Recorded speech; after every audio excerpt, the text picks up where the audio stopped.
നമസ്കാരം എല്ലാ പ്രേക്ഷകർക്കും 9 മണി വാർത്തയിലേക്ക് സ്വാഗതം. നോക്കാം ഈ മണിക്കൂറിൽ എന്താണ് സംഭവിക്കുന്നതെന്ന്. ആദ്യം തലക്കെട്ടുകൾ. ഇന്ത്യയ്ക്കും അമേരിക്കയ്ക്കും ഇടയിൽ തീരുവ തർക്കമില്ലെന്ന് US പ്രസിഡന്റ് ട്രംപ്. പുതിയ തീരുവ ഏപ്രിൽ 2 മുതൽ പ്രാബല്യത്തിൽ. പ്രധാനമന്ത്രി നരേന്ദ്രമോദിക്ക് ട്രംപിന്റെ പുകഴ്ത്തൽ. മോദി ഊർജ്ജസ്വലനായ നേതാവും ഉറ്റ സുഹൃത്തും.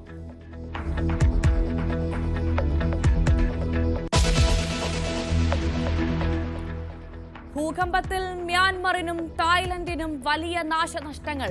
മരണം 200ഓളം. 100ലേറെ ആളുകൾ തകർന്ന കെട്ടിടങ്ങൾക്കടിയിൽ. രക്ഷാശ്രമങ്ങൾ തുടരുന്നു. ആശ്വാസ വസ്തുക്കളെത്തിച്ച് ഇന്ത്യ.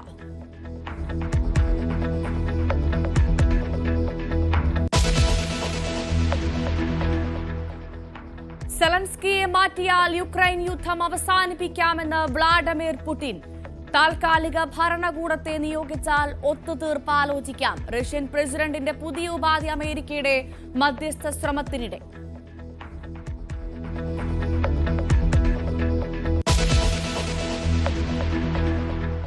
നേപ്പാളിലെ രാജവാഴ്ച അനുകൂലികളുടെ പ്രക്ഷോഭം അക്രമാസക്തം. പോലീസുമായുള്ള ഏറ്റുമുട്ടലിൽ മാധ്യമപ്രവർത്തകനടക്കം 2 പേർ മരിച്ചു. തലസ്ഥാനമായ കാഠ്മണ്ഡുവിൽ കർഫ്യൂ. രാജഭരണ പുനഃസ്ഥാപിക്കണമെന്ന പ്രക്ഷോഭകാരികൾ.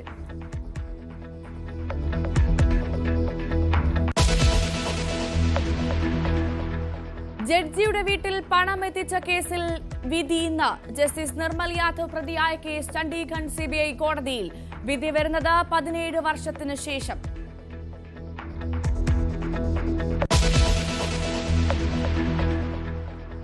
സംസ്ഥാനത്ത് എയ്ഡ്സ് രോഗികളുടെ എണ്ണത്തിൽ വൻ വർധന. എണ്ണം കൂടിയത് കഴിഞ്ഞ 4 വർഷത്തിനിടെ. പ്രധാന കാരണങ്ങൾ ലഹരിയുപയോഗം, രോഗവാഹകരായി അതിഥി തൊഴിലാളികളും. പരിശോധനയ്ക്ക് പലരും തയ്യാറാകാത്തത് രോഗനിർണയത്തിൽ പ്രതിസന്ധി.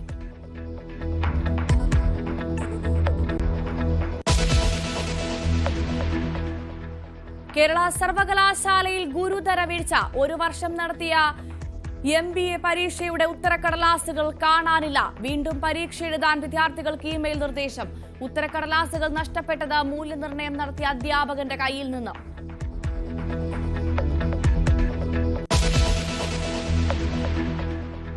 നിലമ്പൂരിൽ ഉപതെരഞ്ഞെടുപ്പിന് കളമൊരുങ്ങി. പ്രഖ്യാപനം ഉടനുണ്ടായേക്കും. ഒരുക്കങ്ങൾ തുടങ്ങി രാഷ്ട്രീയ പാർട്ടികളും.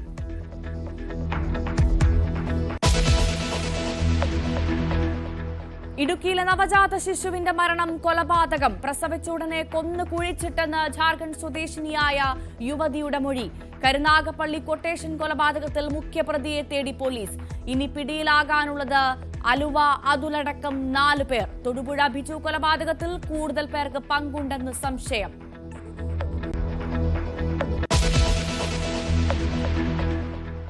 ഇംഗ്ലണ്ട് പര്യടനത്തിനുള്ള ഇന്ത്യൻ ടീമിനെ തീരുമാനിക്കാൻ BCCI യോഗം ഇന്ന് ചേരും. രോഹിത് ശർമ്മയുടെയും കോഹ്ലിയുടെയും കരാർ പുതുക്കുന്നതിൽ ഭിന്നത. IPL ഇന്ന് മുംബൈ ഇന്ത്യൻസ് ഗുജറാത്ത് ടൈറ്റൻസ് മത്സരം അഹമ്മദാബാദിൽ.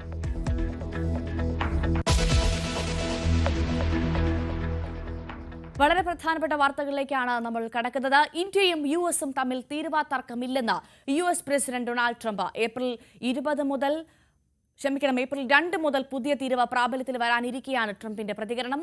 മോദി ഊർജ്ജസ്വലനായ നേതാവെന്നും അടുത്ത സുഹൃത്തെന്നും ട്രംപ് പറഞ്ഞു. ഐഷത്തുൽ ഷംന ചേരുന്നു കൂടുതൽ വിവരങ്ങളുമായി. Shamna, good morning. എന്തായാലും US ഇന്ത്യയും തമ്മിൽ തീരുവ തർക്കമില്ലേ? എന്തായാലും ട്രംപ് വലിയൊരു പുകഴ്ത്തൽ പ്രധാനമന്ത്രി നരേന്ദ്രമോദിയെ കുറിച്ച് പറഞ്ഞിട്ടുണ്ട്. അദ്ദേഹം അടുത്ത സുഹൃത്തെന്നും പറയുന്നു. അപ്പോൾ തീരുവ തർക്കം ഇല്ല എന്ന് കരുതണമോ നമ്മൾ? ഭവ്യ, ട്രംപിന്റെ പുതിയ നീക്കം എന്താണെന്ന് എന്തായാലും നോക്കി തന്നെ കാണേണ്ടിയിരിക്കുന്നു. കാരണം കഴിഞ്ഞ ദിവസമാണ് ഇന്ത്യക്കെതിരെ ഗുരുതര ആരോപണങ്ങൾ തന്നെയായിരുന്നു, അല്ലെങ്കിൽ വളരെ രൂക്ഷമായി തന്നെയായിരുന്നു ഇന്ത്യയെ ട്രംപ് വിമർശിച്ചിരുന്നത്. ഇന്ത്യയാണ് ഏറ്റവും കൂടുതൽ തീരുവ ചുമത്തുന്ന രാജ്യങ്ങൾ എന്നായിരുന്നു ട്രംപ് പറഞ്ഞിരുന്നത്. ഒപ്പം തന്നെ ഇന്ത്യക്കൊരു മുന്നറിയിപ്പ് എന്നോണം ഇനി ഇതിൽ നിന്ന് പിന്നോട്ടില്ലെങ്കിൽ പകരത്തിന് പകരം തീരുവ അത് തിരിച്ച് അമേരിക്ക ചുമത്തും, അതിലൊരു മാറ്റവും ഉണ്ടാവില്ല എന്ന തരത്തിലൊക്കെ വളരെ രൂക്ഷമായി തന്നെ ട്രംപിന്റെ ഭാഗത്തു നിന്ന് പ്രതികരണം ഉണ്ടായിരുന്നു. അങ്ങനെ അടുത്ത മാസം ഏപ്രിൽ 2-ാം തീയതി മുതൽ ഈ പകരത്തിനു പകരം തീരുവ പ്രാബല്യത്തിൽ വരാനിരിക്കെയാണ് ഇപ്പോൾ ട്രംപിന്റെ പുതിയ പ്രതികരണം നിലവിൽ പുറത്തു വരുന്നത്. ഒപ്പം തന്നെ മോദിയുമായും ചർച്ച നടത്തി. അത് ആശാവഹമായ ഒരു ചർച്ചയായിരുന്നു. അതുകൊണ്ട് തന്നെ തീരുവ സംബന്ധിച്ച പ്രശ്നങ്ങൾ അതിൽ നിലവിൽ തീരുവ തർക്കങ്ങൾ ഇല്ല. അത് ആശാവഹമായി തന്നെ വളരെ പോസിറ്റീവായ ഒരു ചർച്ചയായിരുന്നു. പ്രധാനമന്ത്രി നരേന്ദ്രമോദി ഏറ്റവും ഉന്നതനായ ഏറ്റവും നല്ല ഒരു പ്രധാനമന്ത്രിയാണ്. അദ്ദേഹം തന്റെ ഏറ്റവും അടുത്ത സുഹൃത്താണ് എന്ന തരത്തിലൊക്കെ മോദിയെ പ്രശംസിച്ചുകൂടി ട്രംപ് രംഗത്തെത്തിയിരിക്കുന്നു. എന്തായാലും ഈ കഴിഞ്ഞ ദിവസമാണ് US പ്രതിനിധികൾ ഇന്ത്യയിലെത്തിയത്. 5 ദിവസം ഇന്ത്യയിൽ തങ്ങും, 3 ദിവസം വളരെ ഊർജ്ജമായ ചർച്ചകൾ തന്നെ ഉണ്ടാകും എന്നൊക്കെ റിപ്പോർട്ടുകൾ ഉണ്ടായിരുന്നു. അങ്ങനെ കഴിഞ്ഞ ദിവസമാണ് US പ്രതിനിധികൾ ഇന്ത്യയിലെത്തിയത്. പ്രധാനമായും ചർച്ച ചെയ്യേണ്ടിയിരുന്നത് ഇക്കാര്യങ്ങൾ തന്നെയായിരുന്നു.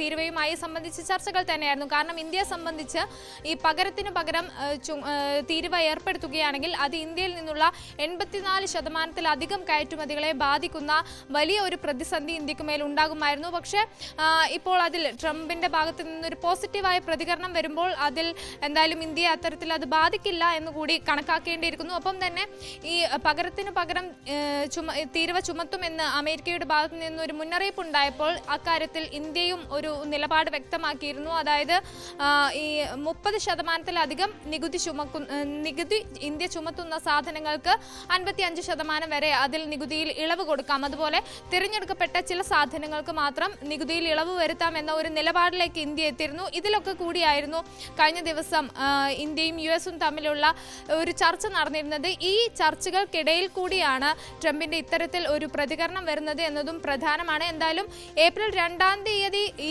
പകരത്തിനു പകരം തീരുവ വരാനിരിക്കെ ട്രംപിന്റെ ഭാഗത്ത് നിന്ന് ഇത്തരം ഒരു പോസിറ്റീവായ പ്രതികരണം വരുമ്പോൾ അത് ഇന്ത്യയെ സംബന്ധിച്ചിടത്തോളം ഏറെ ആശ്വാസകരമാണ്. പക്ഷേ വരാനിരിക്കുന്ന ട്രംപിന്റെ നീക്കങ്ങൾ എന്താണ് എന്നത് നോക്കി തന്നെ കാണേണ്ടിയിരിക്കുന്നു. ഭവ്യ. ഐഷത്തുൽ ഷംനയാണ് വിവരങ്ങൾ നൽകിയത്.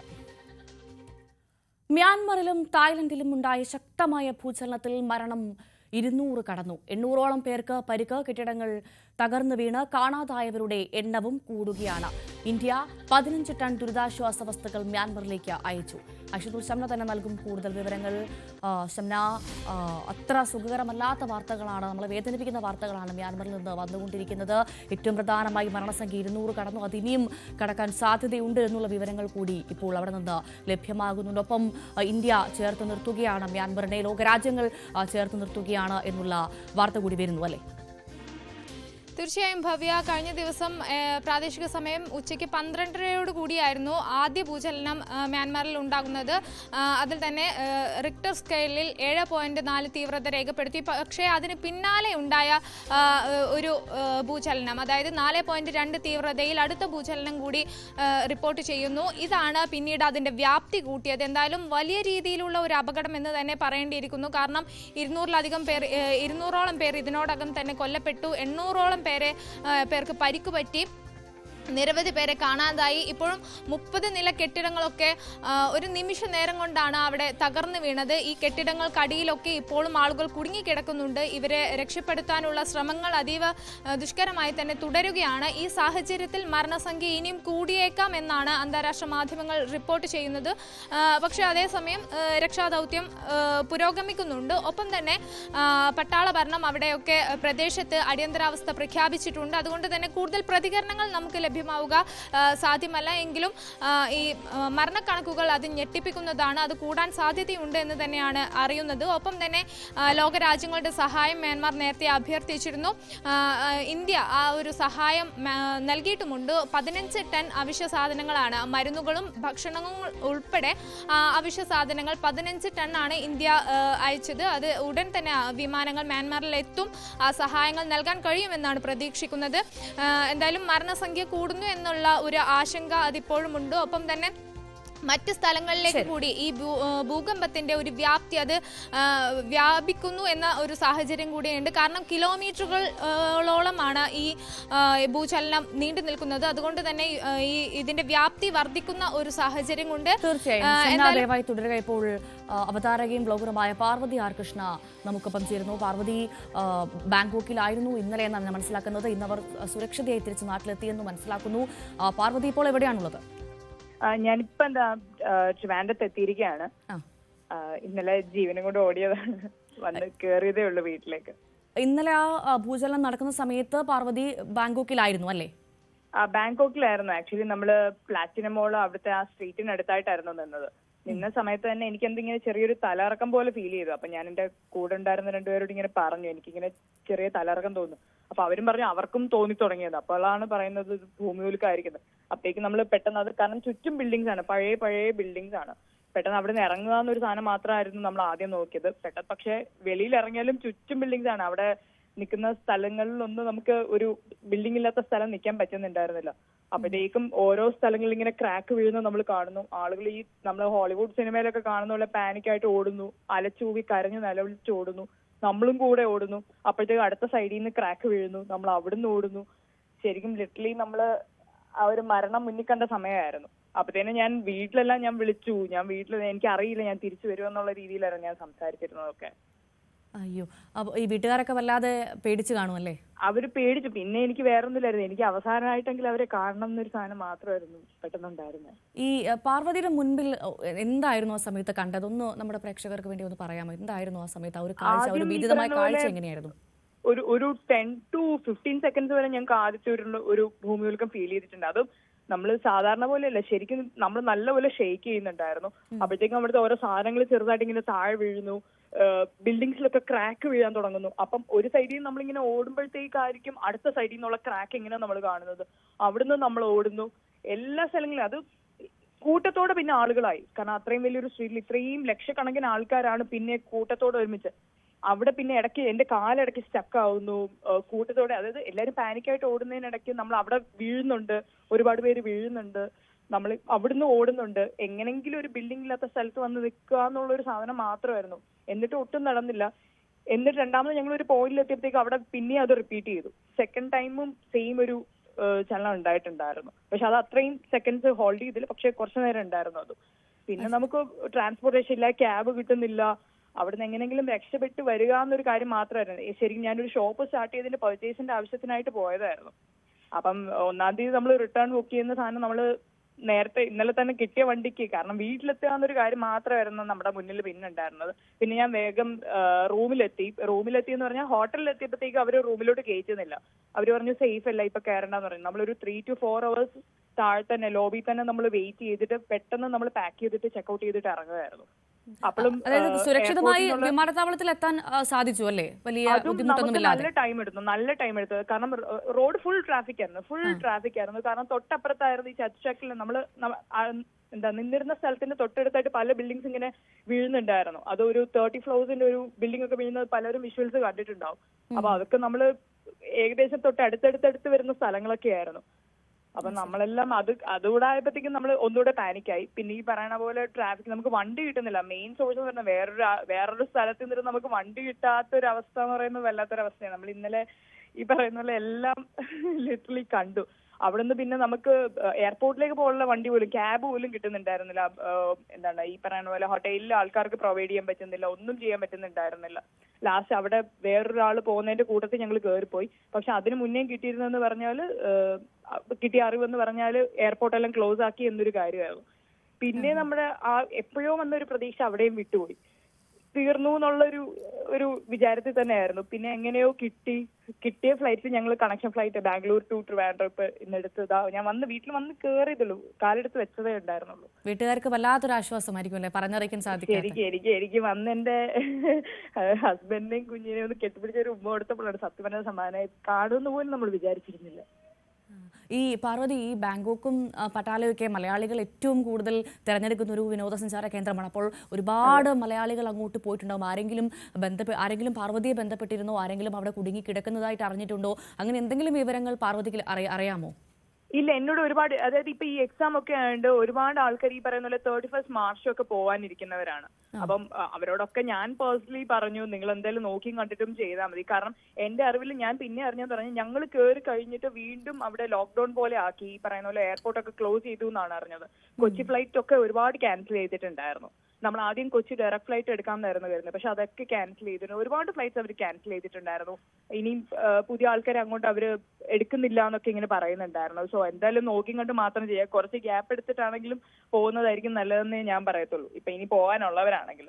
അപ്പൊ ഒരു മലയാളി ഫാമിലിയെ കണ്ടപ്പോഴത്തേക്കും അവര് പറയുന്നത് പറഞ്ഞാൽ ഇങ്ങനെ പേടിച്ചോടണം, ഞങ്ങൾക്ക് കുറച്ച് പേടിയുണ്ട്, ഞങ്ങൾ അതുകൊണ്ട് പെട്ടെന്ന് വരികയായിരുന്നു. കാരണം പിന്നെ നമ്മൾ റിപ്പീറ്റ് ആയിട്ട് അറിഞ്ഞെന്ന് പറഞ്ഞാൽ ഇനിയും വരാനുള്ള ചാൻസ് ഉണ്ടെന്നായിരുന്നു. അല്ല, ആ മലയാളി ഫാമിലി നാട്ടിലോട്ട് വന്നോ തിരിച്ച്? ഇല്ല, അവർ അവിടെ തന്നെ നിൽക്കും. അവർ ആ ദിവസം കൂടെ കറങ്ങിയിട്ടേ വരത്തുള്ളൂ. അവര് ഭയങ്കര ധൈര്യത്തിലായിരുന്നു നിന്നത്. എനിക്കറിയില്ല എന്താണെന്നുള്ളത്. റിസ്ക് എടുക്കാൻ തയ്യാറാകുന്നവരും ഉണ്ടല്ലേ കൂട്ടത്തിൽ? ഉണ്ട്. അവർക്ക് ഈ പറയുന്ന പോലെ അവര് ഇതിലൊന്ന് പാനിക് ആയി. മേ ബി ഞങ്ങൾ ഫേസ് ചെയ്ത സാധനം അവർ ഫേസ് ചെയ്തിട്ടുണ്ടാവത്തില്ല. കാരണം അവരന്ന് പട്ടായെന്ന് വന്നതേ ഉണ്ടായിരുന്നുള്ളൂ. അവര് പറഞ്ഞു അവര് അധികം ഫേസ് ചെയ്തിട്ടില്ല എന്നൊക്കെ. പക്ഷെ ഞങ്ങൾ ഫേസ് ചെയ്തൊരു സാധനം ഇനിയും പട്ടായ എന്നൊക്കെ പറയുമ്പോൾ നമ്മൾ ഒരു ടൂറിസ്റ്റ് കേന്ദ്രം എന്നതിനേക്കാൾ മുന്നോടിയായിട്ട് നമുക്ക് മനസ്സിൽ വരുന്നത് ഇനി ഈ ഒരു സാധനമായിരിക്കും. അപ്പൊ ഇനി രണ്ടാമത് പോകുന്ന സമയത്തൊക്കെ നമ്മൾ ഇനി രണ്ടാമത് ചിന്തിക്കാനുള്ള ഒരു ചാൻസ് കൂടുതലായിരിക്കും. അതാണ് നമ്മൾ പ്രേക്ഷകരെ കാണിച്ചുകൊണ്ടിരിക്കുന്നുണ്ട്. അത്രമാത്രം ഭീതിതമായ ദൃശ്യങ്ങളാണ്. കാരണം ഒരു വലിയ ബിൽഡിംഗ് ഒക്കെ മൂടോടെ താഴോട്ട് പോകുന്ന ഒരു കാഴ്ച. കാരണം അത് മാത്രമല്ല പാർവതി, മരണം ഇങ്ങനെ കൂടിക്കൊണ്ടിരിക്കുകയാണ്. ഇപ്പോൾ ഞാൻ ഈ റിപ്പോർട്ട് വായിക്കുന്ന സമയത്ത് 200-ലധികം ആളുകൾ മരണപ്പെട്ടിരിക്കുകയാണ്. വല്ലാത്ത വേദനിപ്പിക്കുന്ന ഒട്ടും ശുഭകരമല്ലാത്ത റിപ്പോർട്ടുകളാണ് ഓരോ നിമിഷവും മ്യാൻമറിൽ നിന്ന് വന്നുകൊണ്ടിരിക്കുന്നത്. അതെ. അത് മാത്രമല്ല, ഞങ്ങൾ ആ ഓടിയ സ്ഥലത്തും ഈ പറയുന്ന പോലെ ആളുകൾ പാനിക്കായിട്ട് വീഴുന്നുണ്ട്. കാരണം അവിടെ എന്തും സംഭവിക്കാവുന്ന ഒരു അവസ്ഥയായിരുന്നു. ഈ ആനയൊക്കെ ഇടഞ്ഞിട്ട് ആളുകൾ ഓടിയിട്ട് വീണ് മരിക്കില്ല, അതുമാതിരിയായിരുന്നു എല്ലാരും റോഡിൽ ഓടിക്കുന്നത്. ഫുൾ നല്ലത്. ഞാനൊരു വീഡിയോ ഇട്ടിട്ടുണ്ടായിരുന്നു. അതിൽ തന്നെ ഒരു ചെറിയ അതും ആ വിഷ്വല് കിട്ടിയെന്ന് പറഞ്ഞാൽ തന്നെ എന്തെങ്കിലും എന്തെങ്കിലും ഈ ക്ലൗഡിലെങ്കിലും ആ വീഡിയോ കിടക്കുമല്ലോ, എന്തായിരുന്നു ഞങ്ങളുടെ അവസ്ഥയെന്ന് അറിയാൻ വേണ്ടിയിട്ടായിരുന്നു മെയിനായിട്ട് ആ വീഡിയോ എടുത്തിരുന്നത്. എന്തായാലും സുരക്ഷിതയായി തിരിച്ചെത്തിയല്ലോ, വലിയ ആശ്വാസം, സന്തോഷം. അതെ, തീർച്ചയായിട്ടും. അപ്പൊ എന്തായാലും വളരെ നന്ദി പാർവതി, ഞങ്ങൾക്കൊപ്പം സഹകരിച്ചതിന്. അവിടുത്തെ എന്തായിരുന്നു ബാങ്കോക്കിൽ കണ്ട കാഴ്ച, വേദനിപ്പിക്കുന്ന കാഴ്ച, ഞെട്ടിപ്പിക്കുന്ന കാഴ്ച എന്താണെന്ന് വ്യക്തമാക്കി തന്നത് പാർവതി ആർ കൃഷ്ണയാണ്. അവതാരകയും ബ്ലോഗറുമാണ് പാർവതി. വളരെ നന്ദി. റഷ്യ യുക്രൈൻ യുദ്ധം നിർത്താൻ പുതിയ ഉപാധി വെച്ച് Russian president Vladimir Putin. Vladimir സെലൻസ്കിയെ മാറ്റി UN നേതൃത്വത്തിലുള്ള ഭരണം ഏർപ്പെടുത്തണമെന്നതാണ് പുടിന്റെ നിർദ്ദേശം. മധ്യസ്ഥ ചർച്ച നടത്തുന്ന അമേരിക്ക ഈ ആശയം തള്ളിക്കളഞ്ഞു. റഷ്യ യുക്രൈൻ യുദ്ധത്തിൽ വെടിനിർത്തലിനായി വെച്ച നിർദ്ദേശങ്ങൾ സ്വീകാര്യമല്ലെന്ന് വ്യക്തമാക്കുന്നതാണ് റഷ്യൻ പ്രസിഡന്റ് വ്ളാഡിമിർ പുടിന്റെ പുതിയ നീക്കവും. യുക്രൈൻ പ്രസിഡന്റ് വ്ളാഡിമിർ സെലൻസ്കിയുമായി ഒരു തരത്തിലെ വിട്ടുവീഴ്ചയ്ക്കും ഇല്ലെന്ന നിലപാടിലാണ് പുടിൻ. യുക്രൈനിൽ സെലൻസ്കിയെ ഭരണത്തിൽ നിന്നും മാറ്റണം, UN നിയന്ത്രണത്തിൽ സർക്കാർ രൂപീകരിക്കണം, ഈ സർക്കാർ പുതിയ തെരഞ്ഞെടുപ്പ് നടത്തട്ടെ. ഒരു ടെലിവിഷൻ അഭിമുഖത്തിലാണ് പുടിൻ ഈ നിർദ്ദേശം മുന്നോട്ട് വെച്ചത്. അമേരിക്കൻ പ്രസിഡന്റ് ഡൊണാൾഡ് ട്രംപുമായി പുടിൻ നടത്തിയ ടെലിഫോൺ ചർച്ചയിൽ ഇങ്ങനെയൊരു നിർദ്ദേശം വന്നിട്ടില്ലെന്ന് ചൂണ്ടിക്കാട്ടി അമേരിക്ക നിർദ്ദേശം തള്ളി. ഇത് ഒരു ഉപാധിയല്ലെന്നും ചർച്ച ചെയ്യാവുന്ന നിർദ്ദേശങ്ങളിൽ ഒന്നാണെന്നുമായിരുന്നു മോസ്കോയുടെ പ്രതികരണം. വെടിനിർത്തലിന് അമേരിക്ക മുന്നോട്ട് വെച്ച നിർദ്ദേശം അംഗീകരിക്കാൻ തയ്യാറാണെന്ന് യുക്രൈൻ നേരത്തെ വ്യക്തമാക്കിയിരുന്നു. ഈ നിർദ്ദേശം ഇതുവരെ തള്ളിയിട്ടില്ലാത്ത റഷ്യ പക്ഷേ യുക്രൈൻ അംഗീകരിക്കാൻ സാധ്യതയില്ലാത്ത വ്യവസ്ഥകളാണ് മുന്നോട്ട് വെക്കുന്നത്. International desk, news 18. നേപ്പാളിൽ ഹിന്ദു രാജഭരണം പുനഃസ്ഥാപിക്കണമെന്നാവശ്യപ്പെട്ട് രാജവാഴ്ച അനുകൂലികളുടെ അക്രമാസക്ത പ്രക്ഷോഭം. പോലീസുമായുള്ള ഏറ്റുമുട്ടലിൽ ഒരു മാധ്യമപ്രവർത്തകനടക്കം 2 പേർ കൊല്ലപ്പെട്ടു. നേപ്പാളിന്റെ തലസ്ഥാനമായ കാഠ്മണ്ഡുവിൽ കർഫ്യൂ പ്രഖ്യാപിച്ചിരിക്കുകയാണ്. വെള്ളിയാഴ്ചയാണ് പ്രക്ഷോഭം അക്രമാസക്തമായത്. കാഠ്മണ്ഡുവിന്റെ പല ഭാഗങ്ങളിലും രാജവാഴ്ച അനുകൂലികൾ തീവച്ചു. പൊതുമുതലുകൾ വ്യാപകമായി നശിപ്പിച്ചു. പോലീസുമായി പലതവണ ഏറ്റുമുട്ടി. നേപ്പാൾ പോലീസ് പലതവണ വെടിവെക്കുകയും കണ്ണീർവാതകം പ്രയോഗിക്കുകയും ചെയ്തു. 2 പേർ കൊല്ലപ്പെട്ടു. നിരവധി പേർക്ക് പരുക്കേറ്റു. ഇപ്പോഴും സ്ഥിതിഗതികൾ പൂർണ്ണമായും നിയന്ത്രണ വിധേയമായിട്ടില്ല.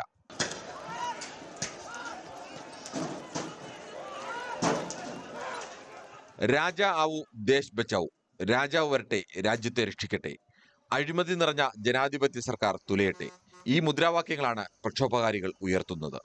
നേപ്പാൾ ദേശീയ പതാകയും മുൻ രാജാവ് ജ്ഞാനേന്ദ്ര ഷായുടെ ചിത്രവും പിടിച്ചാണ് പ്രക്ഷോഭം. രാജവാഴ്ച അനുകൂലികളുടെ പ്രക്ഷോഭത്തിന് വലതുപക്ഷ പാർട്ടിയായ രാഷ്ട്രീയ പ്രജാതന്ത്ര പാർട്ടി പിന്തുണ പ്രഖ്യാപിച്ചിട്ടുണ്ട്.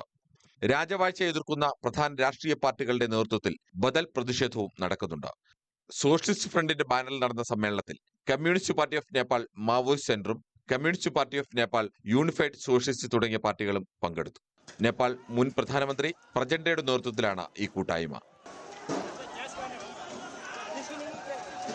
രാജഭരണം പുനഃസ്ഥാപിക്കണമെന്നാവശ്യപ്പെട്ട് മുൻ രാജാവ് ജ്ഞാനേന്ദ്ര ഷാ ഫെബ്രുവരി 19 പുറത്തുവിട്ട വീഡിയോയെ തുടർന്നാണ് രാജവാഴ്ചാനുകൂലികൾ പരസ്യ പ്രക്ഷോഭത്തിലേക്ക് നീങ്ങിയത്. 2008-ലാണ് 240 വർഷം നീണ്ട രാജഭരണത്തിന് അന്ത്യം കുറിച്ച് നേപ്പാൾ മതേതര ഫെഡറൽ ജനാധിപത്യ റിപ്പബ്ലിക്കായി മാറിയത്. International desk, news 18. ജഡ്ജിന്റെ വീട്ടിൽ പണം എത്തിച്ച കേസിൽ വിധി ഇന്ന്. ജസ്റ്റിസ് നിർമ്മല യാദവ് പ്രതിയായ കേസിൽ ചണ്ഡീഗഡ് CBI കോടതിയാണ് വിധി പറയുക. പഞ്ചാബ് ഹരിയാന ഹൈക്കോടതി ജഡ്ജിയായിരുന്ന നിർമ്മൽജിത് കൌറിന്റെ വസതിയിൽ പണം എത്തിച്ച കേസിലാണ് ജസ്റ്റിസ് നിർമ്മൽ യാദവ് പ്രതി ചേർക്കപ്പെട്ടത്. 2008-ലാണ് കേസിന് ആസ്പദമായ സംഭവം. കേസിലെ മുഖ്യപ്രതിയായ ഹരിയാന മുൻ additional advocate general Sanjeev Benson 2016-ൽ മരിച്ചിരുന്നു. മറ്റ് വാർത്തകളിലേക്ക് വളരെ വേഗമെത്താം ഒരിടവേളയ്ക്ക് ശേഷം.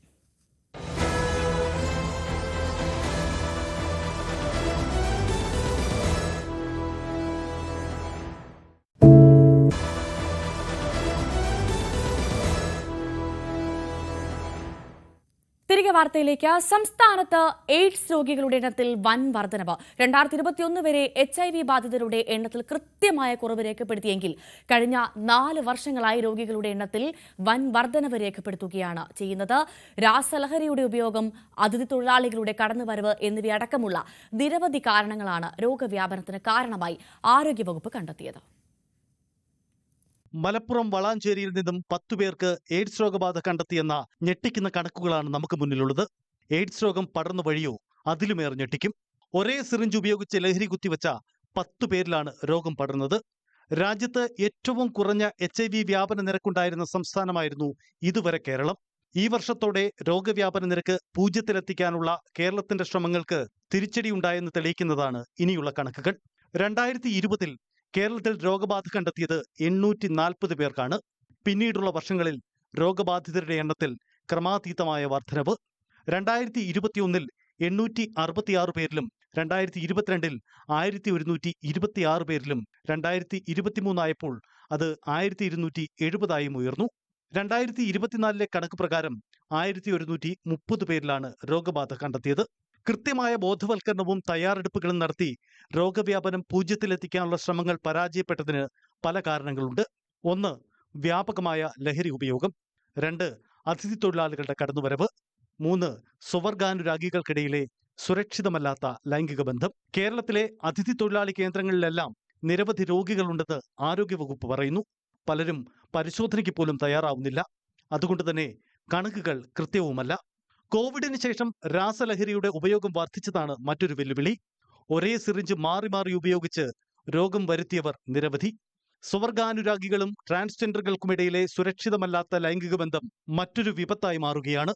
കഴിഞ്ഞ വർഷം മാത്രം 10 ട്രാൻസ്ജെൻഡറുകളിലാണ് രോഗം കണ്ടെത്തിയത്. രാജ്യത്തിന് തന്നെ മാതൃകയായ ഇടപെടലുകളിലൂടെയാണ് എയ്ഡ്സ് എന്ന മഹാമാരിയെ കേരളം ചെറുത്തു നിർത്തിയിരുന്നത്. 2005-ൽ 2627 എയ്ഡ്സ് രോഗികളെ കണ്ടെത്തിയിടത്തു നിന്നും 2020-ൽ അത് വെറും 840-ആയി കുറച്ചു കൊണ്ടുവരാൻ കേരളത്തിന് കഴിഞ്ഞിരുന്നു. എന്നാൽ തൊട്ടടുത്ത വർഷം മുതൽ കേരളത്തിന്റെ ഈ പ്രതിരോധ കോട്ട തകർന്നു. രോഗികളുടെ എണ്ണം വർദ്ധിക്കുന്നു എന്നതിനപ്പുറം ഭയപ്പെടുത്തുന്ന മറ്റൊന്നുകൂടിയുണ്ട്. പലരും പരിശോധനയ്ക്ക് പോലും പിടിതരാത്ത സാഹചര്യമെന്നതാണ് ആരോഗ്യവകുപ്പിനെ കുഴയ്ക്കുന്നത്. മലപ്പുറം വളാഞ്ചേരിയിൽ നിന്ന് റിപ്പോർട്ട് ചെയ്ത ഞെട്ടിക്കുന്ന കണക്കുകൾക്ക് പിന്നാലെ സമഗ്ര പരിശോധനയ്ക്ക് ഒരുങ്ങുകയാണ് ആരോഗ്യവകുപ്പ്. ബോധവൽക്കരണ നീക്കമൊന്നും അതിഥി തൊഴിലാളികൾക്കിടയിൽ ഫലം ചെയ്യുന്നില്ല എന്നതാണ് ഇപ്പോഴത്തെ അനുഭവം. ലൈംഗിക ബന്ധത്തിലൂടെ അല്ലാതെയും രോഗം പടരുമെന്നിരിക്കെ രോഗം പടരുന്നത് തടയാൻ അതീവ ജാഗ്രതയാണ് ആവശ്യം. ന്യൂസ് 18 തിരുവനന്തപുരം. മറ്റൊരു പ്രധാനപ്പെട്ട വാർത്തയിലേക്ക്. കേരള സർവകലാശാലയിൽ ഗുരുതര വീഴ്ച. അധ്യാപകന്റെ കയ്യിൽ നിന്ന് ഉത്തരക്കടലാസ് നഷ്ടപ്പെട്ടതിനെ തുടർന്ന് 71 വിദ്യാർത്ഥികളോട് വീണ്ടും പരീക്ഷ എഴുതാൻ നിർദ്ദേശം നൽകി. MBA 3ാം സെമസ്റ്റർ ഫിനാൻസ് പേപ്പറാണ് വീണ്ടും നടത്തുക. സംഭവത്തിൽ നടപടി ആവശ്യപ്പെട്ട് KSU പരാതി നൽകി. ഡാൻ കുര്യൻ ചേരുന്നു വിവരങ്ങളുമായി.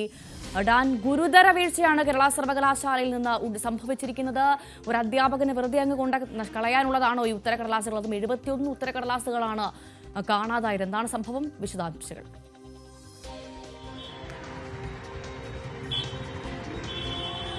5 കോളേജുകളിലെ 71 ഉത്തരക്കടലാസുകൾ MBA ഫിനാൻസിന്റെ പേപ്പറാണ് ഈ മൂല്യനിർണ്ണയം നടത്തിയ അധ്യാപകന്റെ പക്കൽ നിന്ന് കാണാതായതായി സർവകലാശാലയ്ക്ക് തന്നെ ബോധ്യപ്പെട്ടിരിക്കുന്നത്.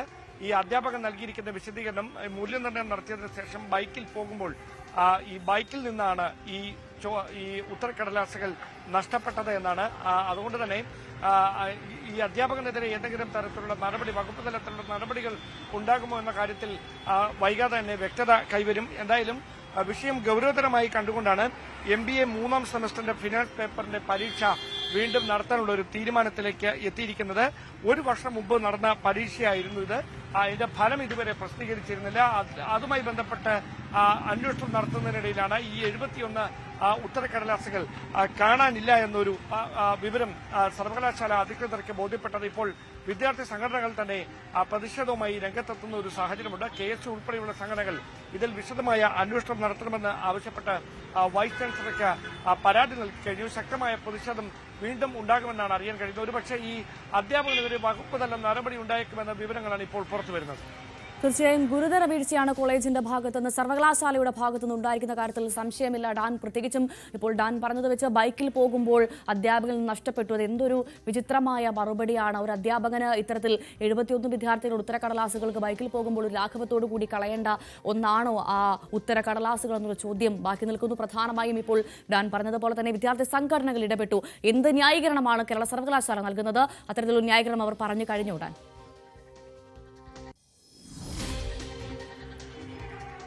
പരീക്ഷ വീണ്ടും നടത്താനുള്ള ഒരു തീരുമാനത്തിലേക്ക് സർവകലാശാല എത്തിയിട്ടുണ്ട്. അതിനപ്പുറത്തേക്ക് ഉന്നത വിദ്യാഭ്യാസ വകുപ്പ് മന്ത്രിയും അതോടൊപ്പം കേരള സർവകലാശാല വൈസ് ചാൻസലറും വിഷയത്തിൽ അടിയന്തര നടപടിക്കും അതോടൊപ്പം തന്നെ അന്വേഷണം നടത്താനും തയ്യാറാകണമെന്ന് ആവശ്യപ്പെട്ടുകൊണ്ടാണ് KSU ഇതുമായി ബന്ധപ്പെട്ട പരാതി വകുപ്പ് മന്ത്രിക്കും അതോടൊപ്പം തന്നെ ചാൻസലർ കൂടിയായ ഗവർണർക്കും കൈമാറിയിരിക്കുന്നത് എന്നാണ് വാർത്താക്കുറിപ്പിലൂടെ അറിയിച്ചിരിക്കുന്നത്. മറ്റ് വിദ്യാർത്ഥി സംഘടനകളും പ്രതിഷേധവുമായി രംഗത്തെത്താൻ തന്നെയാണ് സാധ്യത. അതായത് ഈ ഒരു വർഷം കഴിഞ്ഞിട്ടും ഈ കാര്യം അറിയാൻ വൈകിയതാണ് ഏറെ ഗൌരവതരമായിട്ടുള്ള കാര്യം. അത് സംബന്ധിച്ചുള്ള വിശദമായ അന്വേഷണം കൂടി നടത്തും. ഈ മൂല്യനിർണ്ണയം നടത്തിയതിനു ശേഷം ഈ പേപ്പറുകൾ വീട്ടിലേക്ക് അല്ലെങ്കിൽ ബൈക്കിൽ കൊണ്ടുപോകാനിടയായ സാഹചര്യം, അത് നഷ്ടപ്പെട്ടിട്ടും കൃത്യമായി ഉത്തരവാദിത്തപ്പെട്ട സ്ഥലങ്ങളിൽ അത് അറിയിക്കുന്നതിലുണ്ടായ വീഴ്ച, ഇത് സംബന്ധിച്ച വിശദാംശങ്ങളിലേക്കൊക്കെ അന്വേഷണം നടത്തണമെന്ന ആവശ്യം ഉന്നയിച്ചുകൊണ്ടാണ് വിദ്യാർത്ഥി സംഘടനകൾ. ദയവായി തുടരുക. ഇപ്പോൾ KSU സംസ്ഥാന അധ്യക്ഷൻ അലോഷ്യസ് സേവ്യർ നമുക്കൊപ്പം ചേർന്നു. അലോഷി, ഈ വാർത്ത അറിഞ്ഞു കാണും. കേരള സർവകലാശാലയിൽ ഗുരുതര വീഴ്ചയുണ്ടായിരിക്കുന്നു. അധ്യാപകന്റെ കയ്യിൽ നിന്ന് ഉത്തരക്കടലാസുകൾ നഷ്ടപ്പെട്ടു. KSU പരാതിപ്പെട്ടിട്ടുണ്ടെന്ന് മനസ്സിലാക്കുന്നു. എന്താണ് നിങ്ങളുടെ നടപടി മുന്നോട്ടുള്ള? തീർച്ചയായിട്ടും വളരെ ഗൗരവകരമായിട്ടാണ് ഈ വിഷയത്തെ KSU നോക്കിക്കാണുന്നത്. കാരണം ഈ വിഷയം പുറത്ത് കൊണ്ടുവന്നത് തന്നെ KSU ആണ്. സ്വാഭാവികമായും കഴിഞ്ഞ കുറേയേറെ നാളുകളായി ഈ വിദ്യാർത്ഥികൾ യൂണിവേഴ്സിറ്റികളിലും മറ്റ് അധികാരികളുടെ ഇടയിലും കിടന്നലയുകയായിരുന്നു. ഏകദേശം ഒരു വർഷത്തോളം പരീക്ഷ കഴിഞ്ഞ് അവരുടെ റിസൾട്ട് വരാൻ വൈകുമ്പോൾ നിരന്തരമായി വിദ്യാർത്ഥികൾ യൂണിവേഴ്സിറ്റിനെ ബന്ധപ്പെടുമ്പോൾ അത് അധികം വൈകാതെ വരുമെന്ന തരത്തിലേക്ക് പറയുകയായിരുന്നു. അപ്പൊ കഴിഞ്ഞ ദിവസമാണ് ഇവർക്ക് പരീക്ഷ വീണ്ടും എഴുതണം എന്ന തരത്തിലേക്ക് വരുന്നത്. അതില് ബഹുഭൂരിപക്ഷം ആ വിദ്യാർത്ഥികളും മറ്റു ജോലികളായി രാജ്യത്തിന്റെ വിവിധ ഇടങ്ങളിൽ തൊഴിലെടുക്കുന്ന ആളുകൾ അവരുടെ അടുത്ത് വന്ന് വീണ്ടും പരീക്ഷ എഴുതുക എന്ന് പറയുമ്പോൾ വളരെ കുറ്റകരമായിട്ടുള്ള ഒരു അനാസ്ഥയാണ് ആ വിഷയത്തിൽ ഉണ്ടായിരിക്കുന്നത്. അതില് അന്വേഷണം സമഗ്രമായിട്ടുള്ള രീതിയിലേക്ക് എന്ത് നടപടിയാണ് അലോഷി KSU ആവശ്യപ്പെടുന്നത്? അല്ല, തീർച്ചയായിട്ടും ആ വിദ്യാർത്ഥികൾ ഇനി സ്വാഭാവികമായും പരീക്ഷ എഴുതുക എന്ന് പറയുമ്പോൾ പ്രായോഗികമല്ല. കാരണം അവരുടെ കോഴ്സ് കഴിഞ്ഞു, കോഴ്സ് പൂർത്തിയായി അവർ ജോലിയിലും മറ്റും പ്രവേശിച്ച പലയിടങ്ങളിലാണ്. അവർ വീണ്ടും വന്ന് പരീക്ഷ എഴുതുക എന്ന് പറയുമ്പോൾ സ്വാഭാവികമല്ല. അവരെല്ലാവരെയും പാസ്സാക്കുന്ന തരത്തിലേക്ക് അല്ലെങ്കിൽ അത്തരത്തിലേക്കുള്ള വീണ്ടും പരീക്ഷ എഴുതാതെ അവരെ എങ്ങനെ അതിൽ ഒരു ഇത് വരും എന്നുള്ള ഒരു തരത്തിലേക്കാണ് യൂണിവേഴ്സിറ്റി ഗൗരവമായി ചിന്തിക്കേണ്ടത്. ഈ വിഷയവുമായി ബന്ധപ്പെട്ട് ഉന്നത വിദ്യാഭ്യാസ വകുപ്പ് മന്ത്രിക്കും അതുപോലെ തന്നെ വൈസ് ചാൻസലർ ഉൾപ്പെടെയുള്ള ആളുകൾക്ക് അടുത്ത് നമ്മളത് ശ്രദ്ധയിൽപ്പെടുത്തിയിരുന്നു. ഏറ്റവും അടിയന്തരമായിട്ടുള്ള ഒരു ഉത്തരവ് ഈ വിഷയത്തിൽ ഉണ്ടാകണമെന്ന് പറയുകയാണ്. ഇല്ലെങ്കിൽ ശക്തമായിട്ടുള്ള സമരവുമായി മുന്നോട്ട് പോകാനാണ് KSUവിന്റെ തീരുമാനം. ശരി, വളരെ നന്ദി. KSU സംസ്ഥാന പ്രസിഡന്റ് അലോഷ്യസ് സേവ്യറാണ് പ്രതികരിച്ചത്. വീണ്ടും ഡാൻ കുരിയിലേക്ക് തന്നെ പോകുന്നു. ഡാൻ, ഒരു വർഷത്തോളം എവിടെയാണ് ഈ ഉത്തരക്കടലാസ് എന്ന് അന്വേഷിച്ചില്ലേ സർവകലാശാല എന്നാണ് മനസ്സിലാക്കുന്നത്? അല്ലെങ്കിൽ ഈ അധ്യാപകൻ ഇത് മറച്ചുവെക്കാൻ ശ്രമിക്കുകയായിരുന്നു? എന്താണ് ഒരു വർഷം ഒരു കാലാവധി വന്നത്? ഇത്രമാത്രം ഒരു വിചിത്രമായ ഒരു സംഭവമാണ് സംഭവിച്ചിരിക്കുന്നത്. ഈ ഒരു ഗുരുതര വീഴ്ചയ്ക്ക് ഒരു വർഷം കാലാവധി അതെങ്ങനെയുണ്ടായി?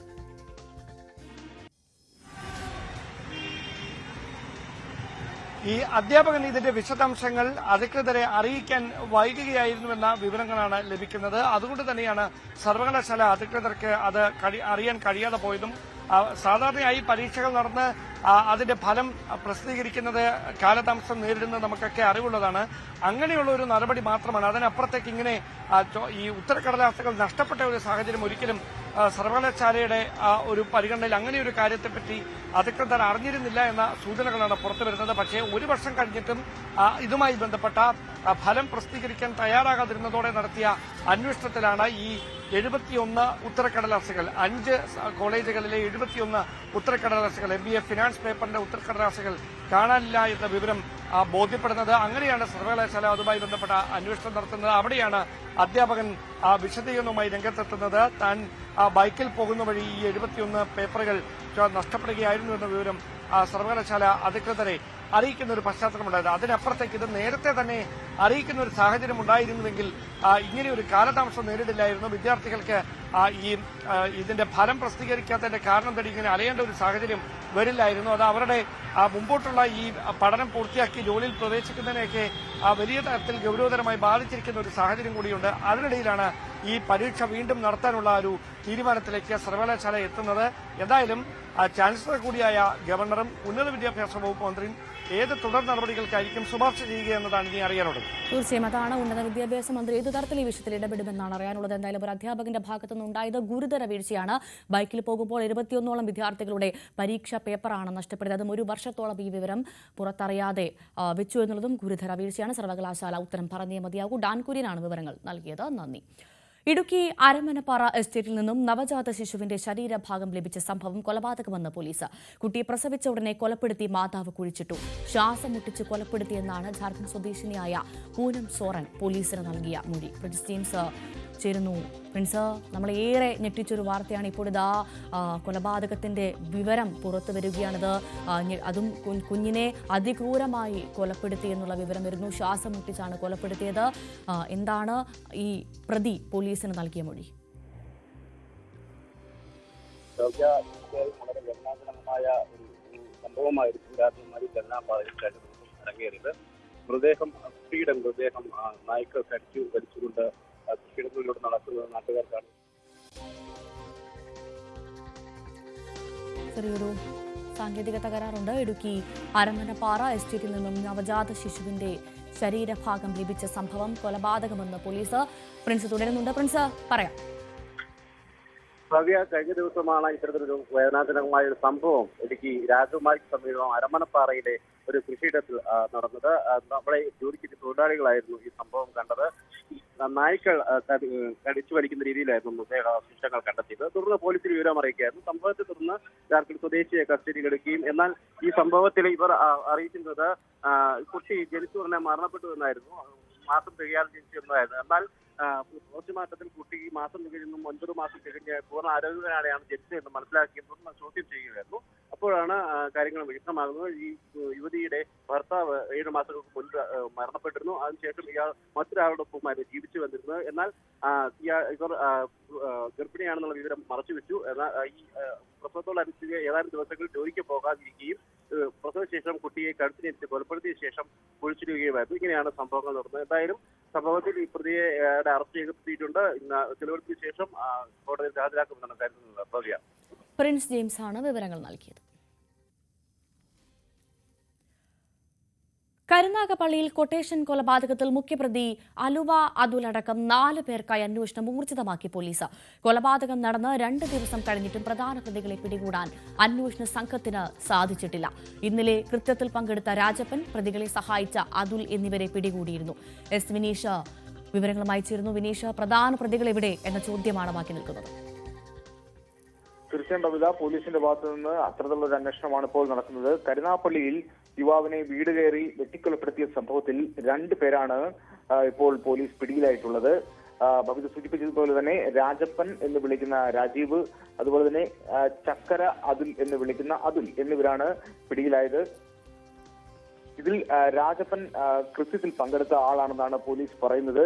സന്തോഷിന്റെ വീട്ടിലേക്ക് സ്ഫോടക വസ്തു എറിഞ്ഞതിന് ശേഷമായിരുന്നു സംഘം അന്ന് കൊലപാതകം നടത്തിയിരുന്നത്. ഈ സ്ഫോടക വസ്തു നിർമ്മിച്ചു നൽകിയത് രാജപ്പനാണെന്നാണ് പോലീസ് പറയുന്നത്.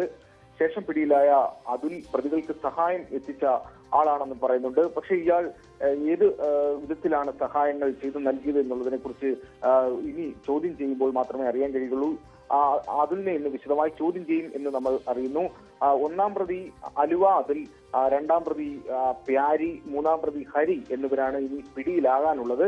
ഇവരെല്ലാം കൊടും ക്രിമിനലുകളാണെന്നാണ് പോലീസ് പറയുന്നത്. ലഹരിക്കടത്ത് അടക്കമുള്ള നിരവധി കേസുകളിൽ ഇവർ ഉൾപ്പെട്ടിട്ടുള്ളവരാണ്. ഈ 2024 പങ്കജിനെ ആക്രമിച്ച കേസിൽ സന്തോഷ് റിമാൻഡിൽ കഴിഞ്ഞിരുന്നു. തുടർന്നുള്ള വിരോധമായിരുന്നു ഈ സന്തോഷിന്റെ ജീവനെടുക്കുന്ന സാഹചര്യത്തിലേക്ക് എത്തിയത്. കരുനാഗപ്പള്ളിയിലെ വീട്ടിലെത്തിയായിരുന്നു അക്രമം നടത്തിയത്. സംഘം വീട്ടിലേക്ക് സ്ഫോടക വസ്തു എറിയുകയും അങ്ങനെ സന്തോഷിനെ വെട്ടിക്കൊലപ്പെടുത്തുകയും ചെയ്തിരുന്നു. നമുക്ക് അറിയാൻ കഴിയുന്നത് ഈ സന്തോഷും പങ്കജും തമ്മിൽ വലിയ സുഹൃത്തുക്കളായിരുന്നു എന്ന് പറയപ്പെടുന്നുണ്ട്. 2019 ഇവർ രണ്ടും പിരിയുന്നത്. തുടർന്നുണ്ടായ ഒരു വിരോധമായിരുന്നു ഇത്തരത്തിലുള്ള ഒരു അക്രമത്തിലേക്ക് നയിച്ചത് എന്നാണ് നമുക്കിപ്പോ അറിയാൻ കഴിയുന്ന വിവരം. എന്തായാലും പോലീസിൽ നിന്ന് കിട്ടിയ വിവരങ്ങൾ അനുസരിച്ച് ഈ രാജപ്പനും അതിലും പിടിയിലായ സാഹചര്യത്തിൽ കൂടുതൽ അറസ്റ്റിലേക്ക് എത്തും. ഇപ്പോൾ ഒളിവിൽ കഴിയുന്ന പ്രതികൾക്കായിട്ടുള്ള അന്വേഷണം ഊർജിതമാക്കാൻ ഇവരിൽ നിന്ന് കിട്ടുന്ന വിവരങ്ങൾ നിർണായകമായി തന്നെ മാറും. ശരി, നന്ദി.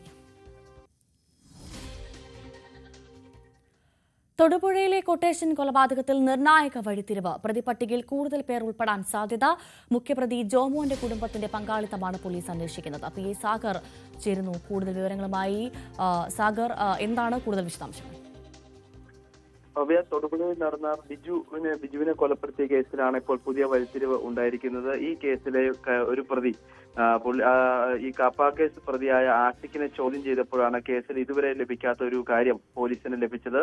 ഈ ബിജുവിനെ കൊലപ്പെടുത്തിയ ശേഷം ഇവർ ബിജുവിന്റെ മൃതദേഹം ജോമോന്റെ വീട്ടിലെത്തിച്ചു. ജോമോന്റെ വീട്ടിലെ മുറിക്കുള്ളിലേക്ക് ഇവർ കയറ്റി. തുടർന്ന് ദേഹപരിശോധന നടത്തിയാണ് ബിജു മരിച്ചു എന്ന് ഇവർ ഉറപ്പാക്കിയത്. ഇന്നലെ ഈ വീട്ടിൽ ഫോറൻസിക് സംഘം ഉൾപ്പെടെ പരിശോധന നടത്തിയിരുന്നു. ഈ പരിശോധനയിൽ നിന്ന് ഈ ബിജുവിന്റെ ജോമോന്റെ വീടിന് മുറിക്കുള്ളിൽ നിന്ന് രക്തക്കറകളും മുടികളും ഉൾപ്പെടെ പോലീസ് കണ്ടെത്തി. വീട്ടിലെ തറയിൽ നിന്ന് രക്തക്കറ തുടച്ചു മാറ്റിയതായും പോലീസ് സ്ഥിരീകരിച്ചിട്ടുണ്ട്. ഇതിനെല്ലാം ഈ ഒരു കാര്യത്തിന് ജോമോന്റെ കുടുംബത്തിന് ആരുടെയെങ്കിലും സഹായം ലഭിച്ചിട്ടുണ്ടോ എന്നതടക്കമാണ് പോലീസ് സംശയിക്കുന്നത്. അങ്ങനെ സഹായം ലഭിച്ചിട്ടുണ്ടെന്ന് കണ്ടെത്തിയാൽ അവർക്കെതിരെ തെളിവ് നശിപ്പിക്കൽ അടക്കമുള്ള കുറ്റങ്ങൾ ചുമത്തിയാവും കേസെടുക്കുക. അത്തരത്തിലൊരു പ്രതിപട്ടിക വിപുലീകരിക്കാൻ തൊടുപുഴ പോലീസ് ഈ ഒരു പ്രതിപട്ടിക വിപുലീകരിക്കാൻ സാധ്യതയുണ്ട്.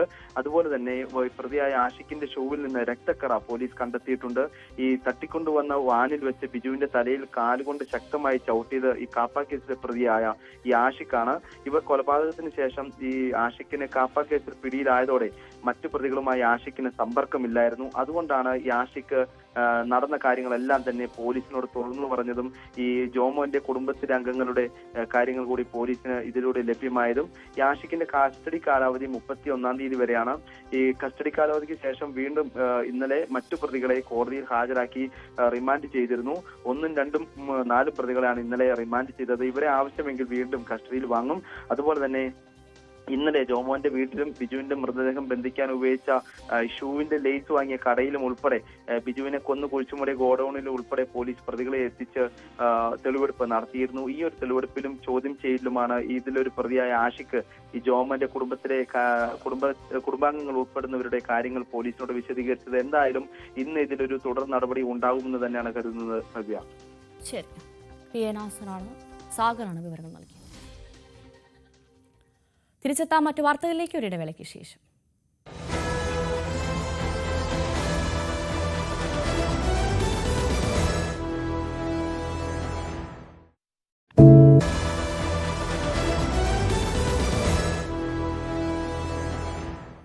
തിരികെ വാർത്തയിലേക്ക്. ഉപതെരഞ്ഞെടുപ്പ് ഉടൻ പ്രഖ്യാപിച്ചേക്കും.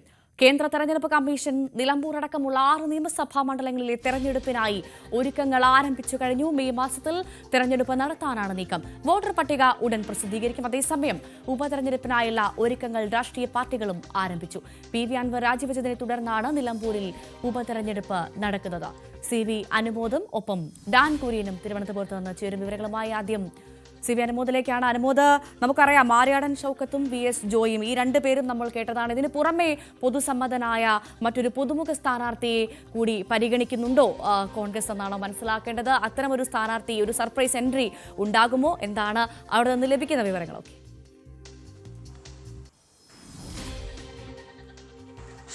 ഭവ്യ, കോൺഗ്രസിനെ സംബന്ധിച്ച് നിലമ്പൂർ തിരിച്ചുപിടിക്കാനുള്ള സുവർണാവസരമായിട്ടാണ് ഈ ഉപതെരഞ്ഞെടുപ്പിനെ അവർ കാണുന്നത്.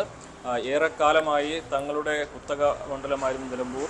PV അൻവറിലൂടെ LDF കൈവശപ്പെടുത്തിയപ്പോൾ അതേ PV അൻവറിന്റെ പിൻബലത്താൽ മണ്ഡലം തിരിച്ചുപിടിക്കുമെന്ന ആത്മവിശ്വാസം UDF-നുണ്ട്. ഇവിടെ രണ്ട് പേരുകളാണ് പ്രധാനമായിട്ടും ആദ്യമുള്ളതിന് ചർച്ചയിലുള്ളത്. ഒന്ന് DCC അധ്യക്ഷനായ GS ജോയ്, മറ്റൊന്ന് ആര്യടൻ ഷൗക്കത്ത്. രണ്ടുപേരും മണ്ഡലത്തിലുള്ളവരാണ്. രണ്ടുപേർക്കും മണ്ഡലത്തിൽ പരിചയമുണ്ട്, ബന്ധങ്ങളുണ്ട്, സ്വീകാര്യതയുമുണ്ട്. അതോടൊപ്പം തന്നെ ഒരു വനിതാ സ്ഥാനാർത്ഥി എന്ന പേരിൽ ആലിപ്പറ്റ ജമീല അവരുടെ പേരും പരിഗണിക്കുന്നുണ്ട്.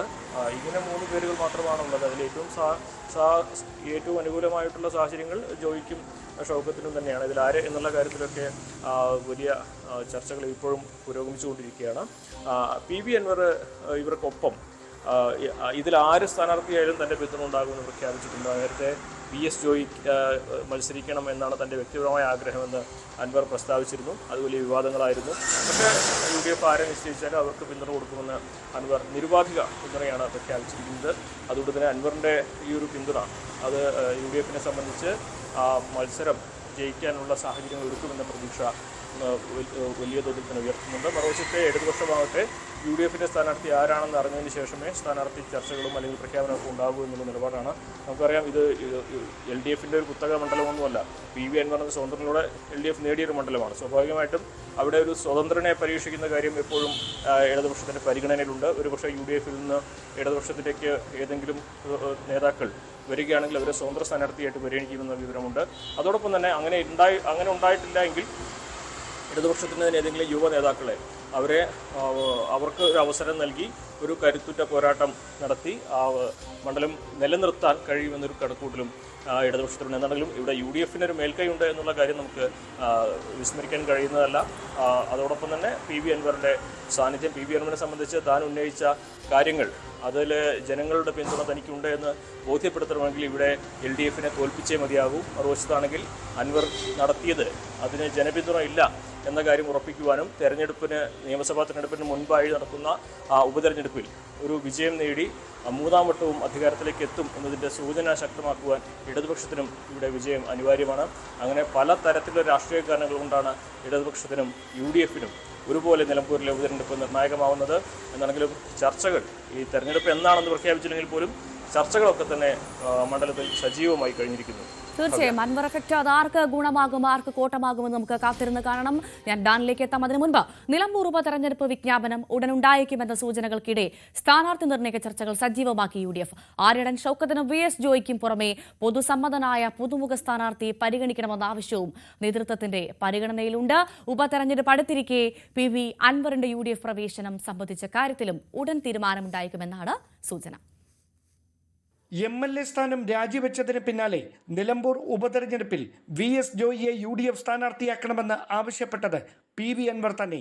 ക്രൈസ്തവ ന്യൂനപക്ഷങ്ങൾക്കിടയിലും യുവ വോട്ടർമാർക്കിടയിലും സ്വാധീനമുറപ്പിക്കാൻ VS ജോയിക്ക് കഴിയുമെന്നാണ് നേതൃത്വത്തിന്റെയും കണക്കുകൂട്ടൽ.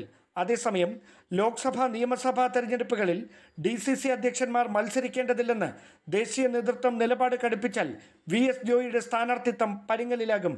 മുൻ നിയമസഭാ തെരഞ്ഞെടുപ്പിലെ സ്ഥാനാർത്ഥി കൂടിയായ ആര്യടൻ ഷൗക്കത്തിന്റെ സാധ്യതകൾ വർദ്ധിപ്പിക്കുന്നതും ഈ സാഹചര്യമാകും. മണ്ഡലത്തിലെ പൊതുപരിപാടികളിലടക്കം ഷൗക്കത്ത് സജീവമാണെങ്കിലും DCC അധ്യക്ഷൻ കൂടിയായ VS ജോയിയുമായി നിലനിൽക്കുന്ന അഭിപ്രായ വ്യത്യാസം ജയസാധ്യതകളെ ബാധിച്ചേക്കുമെന്ന ആശങ്ക കോൺഗ്രസ് നേതൃത്വത്തിനുണ്ട്. അതേസമയം മണ്ഡലത്തിൽ നിർണായക സ്വാധീനമുള്ള PV അൻവറിനെ മുന്നണിയിൽ ഉൾപ്പെടുത്തുന്ന കാര്യത്തിൽ അടുത്ത UDF യോഗത്തിൽ തീരുമാനമുണ്ടായേക്കുമെന്നാണ് സൂചന. തൃണമൂൽ കോൺഗ്രസിനെ UDF-ന്റെ ഭാഗമാക്കുകയും PV അൻവറിനെ നിലമ്പൂരിൽ സ്ഥാനാർത്ഥിയാക്കുകയും ചെയ്താൽ ബംഗാൾ മുഖ്യമന്ത്രി കൂടിയായ മമതാ ബാനർജി മണ്ഡലത്തിൽ പ്രചാരണത്തിനെത്തുമെന്നും ഇത് കോൺഗ്രസ് തൃണമൂൽ അകലം ഇല്ലാതാക്കുമെന്നുമാണ് അൻവർ അനുകൂലികളുടെ വാദം. മമതയ്ക്കൊപ്പം പ്രിയങ്ക കൂടി നിലമ്പൂരിലേക്ക് പ്രചാരണത്തിനെത്തിയാൽ ദേശീയ തലത്തിലും അതിൻ്റെ പ്രതിഫലനമുണ്ടാകുമെന്നാണ് തൃണമൂൽ നേതാക്കളുടെ അവകാശവാദം. അതേസമയം അൻവറിന് കൂടി പിന്തുണ ഉറപ്പാക്കിക്കൊണ്ട് വനിതാ പ്രാതിനിധ്യവും മുസ്ലിം പ്രാതിനിധ്യവും ഉൾക്കൊള്ളുന്ന പുതുമുഖത്തെ മണ്ഡലത്തിലേക്ക് പരിഗണിക്കുന്ന കാര്യവും കോൺഗ്രസ് നേതൃത്വത്തിന്റെ പരിഗണനയിലുള്ളതായാണ് സൂചന. അനുകൂല രാഷ്ട്രീയ സാഹചര്യം സ്ഥാനാർത്ഥിത്വത്തിന് വേണ്ടി തമ്മിലടിച്ച് ഇല്ലാതാക്കരുതെന്ന പൊതുവികാരമാണ് കോൺഗ്രസ് നേതൃത്വത്തിന്. അതേസമയം നിലമ്പൂർ നിലനിർത്തേണ്ടത് ഇടതുപക്ഷത്തിന് മുൻപിൽ അനിവാര്യതയായി മാറുന്നത് PV അൻവറിന് മുൻപിൽ മുട്ടുമടക്കാതിരിക്കേണ്ടതിനു വേണ്ടിയാണ്. തിരുവനന്തപുരത്ത് നിന്ന് ഡാൻ കുര്യൻ, News 18. ഡാൻ ചേരുന്ന വിവരങ്ങളുമായി. ഡാൻ പറഞ്ഞതുപോലെ തന്നെ ഇടതിന് അനിവാര്യമാണ് ഈ ഒരു ഉപതിരഞ്ഞെടുപ്പ്. നിലമ്പൂർ നിലനിർത്തേണ്ടത് അനിവാര്യമാണ്. ഏറ്റവും പ്രധാനമായ 8 വർഷം ഇടതിന്റെ നാവായി പ്രവർത്തിച്ച അൻവർ കൂടെയില്ല. അത് ഒരു വലിയ ഭീഷണിയാണോ ഇടതിന് എന്ന് ചോദിക്കേണ്ട സാഹചര്യമുണ്ട്. എന്ത് സംഭവിക്കും, ആര് സ്ഥാനാർത്ഥിയുമെന്നുള്ള ചോദ്യങ്ങൾ ബാക്കി നിൽക്കുന്നു. ഒപ്പം പ്രധാനമായും PV അൻവറിന്റെ UDF പ്രവേശനം സംബന്ധിച്ച കാര്യത്തിലും ഒരു തീരുമാനം ഉടനുണ്ടാകുമെന്ന് പ്രതീക്ഷിക്കുന്നു അല്ലേ?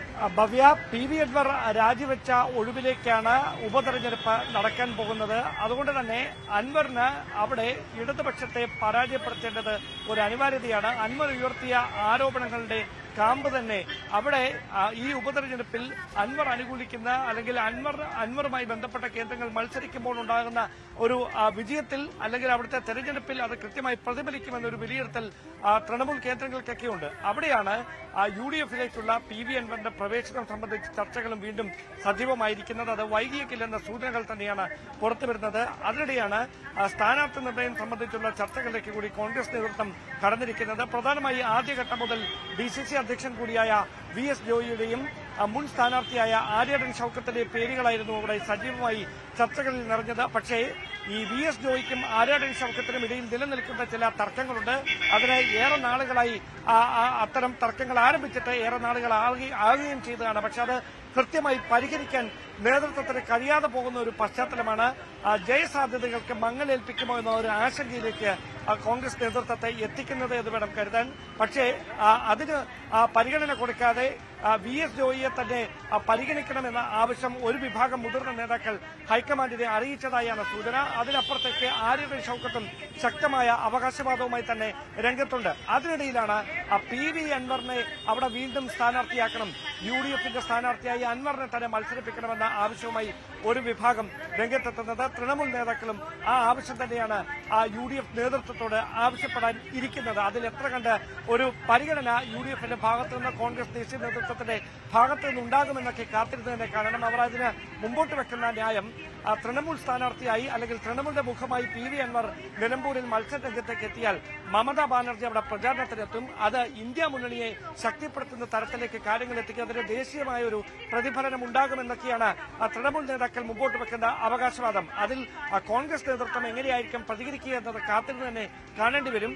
ഏറ്റവും നിർണായകമായി മാറാൻ പോകുന്നത് തെരഞ്ഞെടുപ്പിന്റെ ചുമതല കോൺഗ്രസ് ഏൽപ്പിച്ചിരിക്കുന്നത് മുൻ മന്ത്രിയും അതോടൊപ്പം തന്നെ KPCC രാഷ്ട്രീയകാര്യ സമിതി അംഗം കൂടിയായ AP അനിൽകുമാറിനെയാണ്. അനിൽകുമാർ KC വേണുഗോപാലിന്റെ വിശ്വസ്തൻ കൂടിയാണ്. അതുകൊണ്ട് മലപ്പുറം ജില്ലയിൽ നിന്ന് തന്നെയുള്ള ഒരു പ്രധാനപ്പെട്ട നേതാവെന്ന നിലയിൽ AP അനിൽകുമാറിന് ഈ കാര്യത്തിലെ തീരുമാനം കൂടി നിർണായകമായി മാറും എന്ന വിവരങ്ങളാണ് പുറത്തുവരുന്നത്. അദ്ദേഹത്തിന് കൂടി സ്വീകാര്യനായിട്ടുള്ള ഒരാളാകും അവിടെ നിന്ന് സ്ഥാനാർത്ഥിയാകുക എന്നാണ് സൂചന. എന്തായാലും പൊതുസമ്മതനായ ഒരു പുതുമുഖത്തെ മുസ്ലിം പ്രാതിനിധ്യവും വനിതാ പ്രാതിനിധ്യവും ഉറപ്പുവരുത്തിക്കൊണ്ട് പരിഗണിക്കുന്ന കാര്യവും നേതൃത്വത്തിന്റെ സജീവമായ ചർച്ചയിലുണ്ട് എന്ന തരത്തിലുള്ള വിവരങ്ങളും ഈ ഘട്ടത്തിൽ പുറത്തുവരുന്നുണ്ട്. ഭവ്യ, ശരി ഡാൻ, നന്ദി.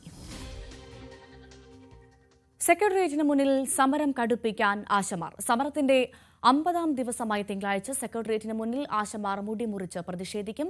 സർക്കാർ മാന്യമായ സെറ്റിൽമെന്റ് ഉണ്ടാക്കി സമരം തീർക്കാൻ നടപടിയെടുക്കണമെന്നാണ് ആശമാരുടെ ആവശ്യം. എന്തായാലും കഴിഞ്ഞ കുറച്ച് ദിവസമായി സഹന സമരമാണ് നടന്നുകൊണ്ടിരിക്കുന്നത്. ഇപ്പോഴിതാ മുടിമുറിച്ച് ഭരണസിരാ കേന്ദ്രത്തിലിരിക്കുന്ന പ്രഭുക്കന്മാരുടെ മുൻപിലേക്ക് എറിയേണ്ട ഗതികേടിലേക്ക് എത്തിയിരിക്കുകയാണ് നമ്മുടെ ആശമാർ. കളമശ്ശേരി പോളിടെക്നിക് ഹോസ്റ്റലിലെ കഞ്ചാവ് കേസിൽ പ്രതികളുമായി ഇന്ന് തെളിവെടുപ്പ് നടത്തിയേക്കും. 2 വിദ്യാർത്ഥികളും 2 പൂർവ്വ വിദ്യാർത്ഥികളുമായാണ് തെളിവെടുപ്പുണ്ടാവുക. കേസിൽ അന്വേഷണം പുരോഗമിക്കുകയാണ്. നവമി ദിനേശ് ചേരുന്നു വിവരങ്ങളുമായി. നവമി, എപ്പോഴത്തേക്ക് തെളിവെടുപ്പുണ്ടാകും? എവിടെയൊക്കെയാണ് തെളിവെടുപ്പ്? വിവരങ്ങൾ.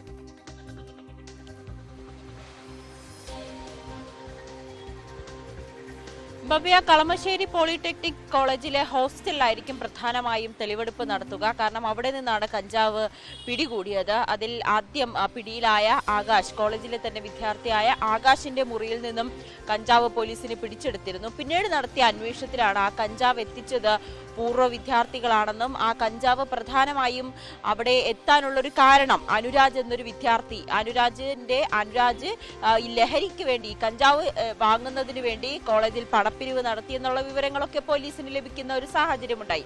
അതായത് കോളേജ് ഹോസ്റ്റലിൽ നിന്ന് തന്നെയാണ് ആദ്യത്തെ തെളിവെടുപ്പ് നടത്തുക. ഒപ്പം ഈ പ്രതികളുമായിട്ടുള്ള വിശദമായ ചോദ്യം ചെയ്യലും പുരോഗമിക്കുകയാണ്. പ്രതികളെ പോലീസ് കസ്റ്റഡിയിൽ വിട്ടിരിക്കുകയാണ്.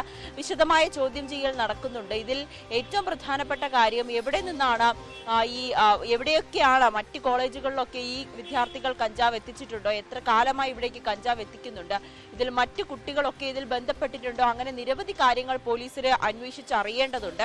അതിന്റെ അന്വേഷണവും പുരോഗമിക്കുകയാണ്.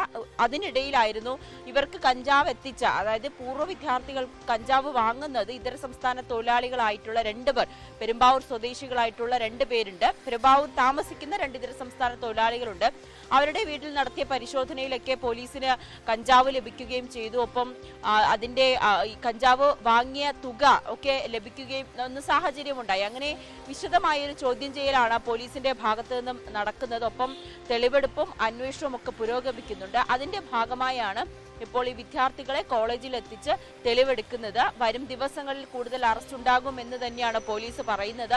1-2 വിദ്യാർത്ഥികൾ മാത്രമല്ല, ഇതിൽ നിരവധി പേർക്ക് പങ്കുണ്ട്. നിരവധി വിദ്യാർത്ഥികൾ കഞ്ചാവ് വാങ്ങുന്നുണ്ട് എന്ന് കൂടി പോലീസിന് മനസ്സിലായി. പക്ഷേ വിദ്യാർത്ഥികളാണ്, അവരുടെ ഭാവി കൂടി കണക്കിലെടുത്തുകൊണ്ട് വളരെ ആ രീതിയിലുള്ളൊരു അന്വേഷണം മാത്രമേ, അതായത് ഈ പരാതി അല്ലെങ്കിൽ ഒരു ആരോപണ വിധേയരായ എല്ലാവരെയും ചോദ്യം ചെയ്യാതെ കൃത്യമായിട്ടുള്ള തെളിവുകളുടെ അടിസ്ഥാനത്തിൽ മാത്രമുള്ളൊരു ചോദ്യം ചെയ്യലും അറസ്റ്റ് മതി എന്നൊരു തീരുമാനത്തിലാണ് അന്വേഷണ ഉദ്യോഗസ്ഥരും എത്തി നിൽക്കുന്നത്. എന്തായാലും വലിയ ഒരു ഞെട്ടലായിരുന്നു കോളേജിൽ നിന്നും കഞ്ചാവ് പിടികൂടിയതും പിന്നീട് അതിൽ നിന്നും നിരവധി വിദ്യാർത്ഥികൾ അതിൽ പങ്കുണ്ടെന്നുള്ള വിവരങ്ങളൊക്കെ ലഭിച്ചിരുന്നത്. എന്തായാലും പോലീസിന്റെ അന്വേഷണം അത് പുരോഗമിച്ചുകൊണ്ടിരിക്കുകയാണ്. അതിന്റെ ഭാഗമായി തന്നെയാണ് തെളിവെടുപ്പും. ശരി, നന്ദി നവമി ദിനേശാണ് വിവരങ്ങൾ നൽകിയത്. കൊച്ചിയിൽ കഞ്ചാവുമായി ഇതര സംസ്ഥാനക്കാരൻ പിടിയിൽ. 90 ഗ്രാം കഞ്ചാവ് ഒഡീഷ സ്വദേശിയായ കേശവ് സാനുവിൽ നിന്ന് ഡാൻസ് ഓഫ് സംഘം പിടിച്ചെടുത്തു. ആലുവയിൽ നിന്നാണ് ഇയാൾ പിടിയിലായത്. ഇടുക്കി വണ്ടിപ്പെരിയാർ ഡൈമുക്കിൽ വീണ്ടും പുലിയെ കണ്ടു. SD നഗർ ഭാഗത്താണ് പുലിയെ കണ്ടത്. തേയിലത്തോട്ടത്തിലൂടെ പുലി നടന്നു നീങ്ങിയെന്ന് പ്രദേശവാസികൾ. പ്രിൻസ് ജെയിംസ് ചേർന്നു വിവരങ്ങളുമായി. പ്രിൻസ്, വണ്ടിപ്പെരിയാറിൽ വീണ്ടും പുലിയെ കണ്ടു എന്നാണ് പറയുന്നത്. അതിന്റെ ദൃശ്യങ്ങളാണ് നമ്മളിപ്പോൾ കാണിക്കുന്നത്. അവിടുത്തെ ആളുകളെ സംബന്ധിച്ച് വീണ്ടും പേടിപ്പെടുത്തുന്ന ദിവസങ്ങളാണ് മുന്നോട്ട് പോകുന്നതെന്നാണ് വിവരങ്ങൾ.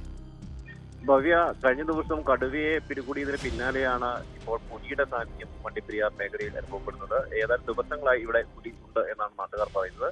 കഴിഞ്ഞ ദിവസം വൈകുന്നേരത്തോടെ തേയിലത്തോട്ടത്തിൽ ഇറങ്ങുന്ന പുലിയെ നാട്ടുകാർ കാണുകയുണ്ടായി. ഇതിനു മുൻപുള്ള ദിവസങ്ങളിൽ പുലി കുഞ്ഞുങ്ങളും അടങ്ങുന്ന ഒരു സംഘവും ഈ മേഖലയിൽ എത്തിയിരുന്നു എന്ന് നാട്ടുകാർ പറയുന്നു. എന്തായാലും ഇവിടെ വനംവകുപ്പും നിരീക്ഷണം നടത്തുന്നുണ്ട്. കൂടുതൽ സ്ഥാപിക്കുന്നത് അടക്കമുള്ള കാര്യങ്ങളിലേക്ക് നീങ്ങും. ഇതൊരു തോട്ടം മേഖലയാണ്. തോട്ടം മേഖലയിൽ തന്നെ നിരവധി പ്രദേശങ്ങളിൽ ചെറിയ കുറ്റിക്കാടുകളൊക്കെ ഉണ്ട്. ഈ പ്രദേശങ്ങളിൽ കേന്ദ്രീകരിച്ചാവാം പുലി കിടക്കുന്നത് എന്നാണ് നാട്ടുകാർ കരുതുന്നത്. എന്തായാലും ജനങ്ങൾ വലിയ ആശങ്കയിലാണ്. പ്രത്യേകിച്ചും കടുവയുടെ ഒരു സാന്നിധ്യം കഴിഞ്ഞ ആഴ്ചകളിലൊക്കെ വലിയ പ്രതിസന്ധി സൃഷ്ടിച്ചിരുന്നു. അതിന് പിന്നാലെയാണ് ഇപ്പോൾ പുലി വണ്ടിപ്പെരിയാർ മേഖലയിൽ ഇറങ്ങിയിരിക്കുന്നത്. പ്രിൻസ് ജെയിംസ് ആണ് വിവരങ്ങൾ നൽകിയത്.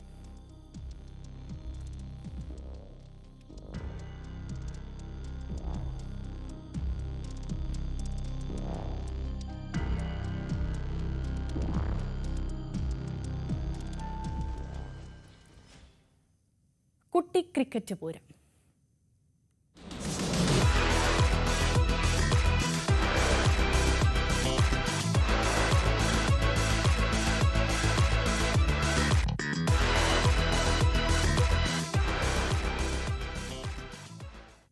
IPL 8ാം മത്സരത്തിൽ ചെന്നൈ സൂപ്പർ കിങ്സിനെതിരെ റോയൽ ചലഞ്ചേഴ്സ് ബാംഗ്ലൂരിന് 50 റൺസ് ജയം. ആദ്യം ബാറ്റ് ചെയ്ത ബാംഗ്ലൂർ 196 റൺസ് നേടിയപ്പോൾ മറുപടി ബാറ്റിംഗിൽ 146 റൺസിന് ചെന്നൈ ഒതുങ്ങുകയായിരുന്നു. മത്സരം പരാജയപ്പെട്ടെങ്കിലും തല ധോണിയുടെ മികച്ച ഇന്നിംഗ്സ് കാണാൻ കഴിഞ്ഞതിന്റെ സന്തോഷത്തിൽ ചെപ്പോക്കിലെ മഞ്ഞക്കടൽ ഗ്രൗണ്ട് വിടുകയായിരുന്നു. ചെന്നൈ ചെപ്പോക്ക് സ്റ്റേഡിയത്തിൽ ആദ്യ ഇന്നിംഗ്സിൽ ഒരു ടീം 196 റൺസ് കുറിച്ചാൽ പിന്നീട് അത് ചേസ് ചെയ്യാൻ വളരെ ബുദ്ധിമുട്ടായിരിക്കും. കാരണം ചരിത്രം പറയുന്നത് അങ്ങനെയാണ്. IPL 8ാം മത്സരത്തിൽ ചെന്നൈ സൂപ്പർ കിങ്സും റോയൽ ചലഞ്ചേഴ്സ് ബാംഗ്ലൂരും തമ്മിൽ ഏറ്റുമുട്ടിയപ്പോൾ സംഭവിച്ചതും ഇതേ കാര്യം തന്നെ. ടോസ് നേടി ചെന്നൈ സൂപ്പർ കിങ്സ് ബാംഗ്ലൂരിനെ ബാറ്റിംഗിന് അയച്ചപ്പോൾ ഫിൽ സോൾട്ടും വിരാട് കോഹ്ലിയും ചേർന്ന് ഒരു വലിയ പാർട്ണർഷിപ്പ് പടുത്തുയർത്താനുള്ള ശ്രമങ്ങൾ ഉണ്ടാകും എന്ന് കരുതി ഫിൽ സോൾട്ട് ആക്രമിച്ചു കളിച്ചു. മറുസൈഡിൽ വിരാട് കോഹ്ലിക്ക് ടച്ച് കണ്ടെത്താൻ പോലും പാടായിരുന്നു. അങ്ങനെ 30 പന്തിൽ നിന്നും 31 റൺസ് മാത്രം എടുത്തുകൊണ്ട് വിരാട് കോഹ്ലിയും തിരിച്ചുപോയി.